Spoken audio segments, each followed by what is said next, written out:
Hi, I'm Pearson Ryan, Sommelier and National Sales Director for Switchback Ridge. Thanks for joining us today. I'm really excited about today's tasting because we're going to be diving into the 1999 inaugural Switchback Ridge Cabernet Sauvignon, along with the 2000 and 2001 vintages. Switchback Ridge is made with all estate grown fruit from the Peterson family vineyard up in Calistoga, Napa Valley. When I first poured these a little bit over an hour ago, they all had a very distinctively different nose to them. The 1999 had more of that molasses, tarry, gamey, kind of more dried blueberry, those softer, darker fruits to it. The 2000 had a little bit more of that tea leafy, the kind of forest floor to it, some darker blackberry fruits still prevalent there.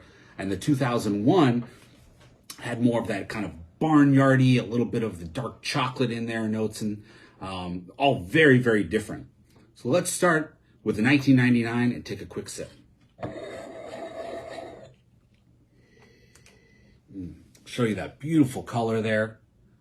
Now with red wines, as they age, they normally get lighter in color. You can see the skins on Cabernet grape are so thick that the color on this stayed pretty dark.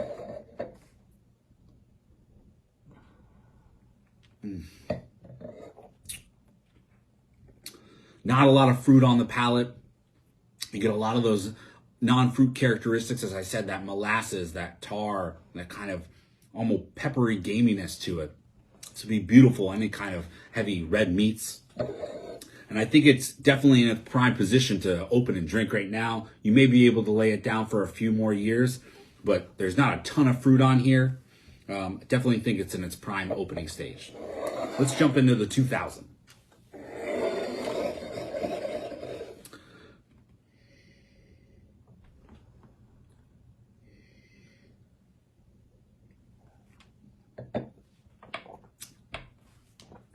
The 2000, much more fruit on the palate, a little bit more acidity on the mouthfeel, a little bit longer finish than the 1999.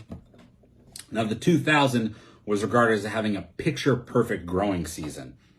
So the fruit on the palate and the tannin just balance out perfectly. This wine, I believe you could probably get another 10 years if you wanted to lay it down and leave for a little bit longer. It tastes brilliant right now, but it definitely has a little bit more ageability in it.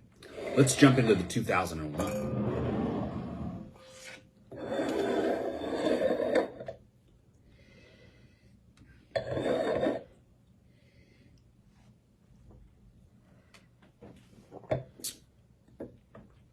Still some pretty good fruit on there. A little bit more chocolate tones actually on the finish.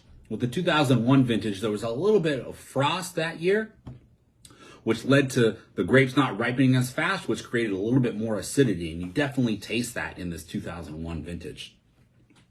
You get the nice fruit, and then on the finish, it's not overly tannic and it's not overly acidic. It's kind of a beautiful balance of both. Well, that was our first vertical video tasting for Switchback Ridge. Thanks for joining me.